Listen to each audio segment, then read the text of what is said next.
එක එක මුණ ගැහින්නේ පස්සේ කිරිපෙව්වේ අම්මනේ. කුණු අත ගෑවේ අම්මනේ. අම්මා අපිව කී ගමනක් නාවල ඇතිද? මෙතන ඉන්නවා බලන්න. ජීවිතේ එක දවසක් තමන්ගේ අම්මා නාවල නැති චරිතය ඉන්නවා. මොකටද සෝබනේ? තාත්තා අපිව කොච්චර බදාගත්තද වැළඳගත්තද? අනේ මගේ තාත්තා කියලා තමන්ගේ තාත්තා වැළඳගත්තේ නැති මිනිස්සු ඉන්නවා. මොනවද මේ අපි ලොක්කෝ කියලා? මොකද්ද මේ තියෙන සෝබනේ? අපිට කොච්චර අම්මලා ඇඳුම් පැළඳුම් ඇඳෙව්වද? අපි අම්මට ඇඳුමක් අඳවලා තියෙනවද?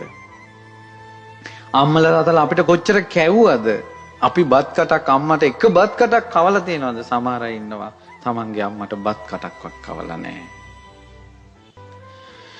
විභාග ලියනකොට අම්මට වඳින ගාථාව දසමා සිවුරේ කත්වා පෝසේසි උද්ධිකාරණම්. පියාට වඳිනකොට උද්ධිකාරෝ වලින් විභාග ඕන එකට ලියනවා.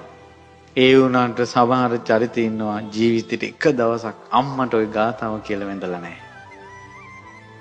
තාත්තට ওই ගාථාව කියලා වැඳලා නැහැ. මොකටද?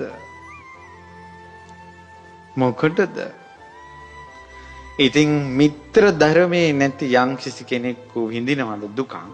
ඒක ලෝක සත්‍යය විඳිනවා.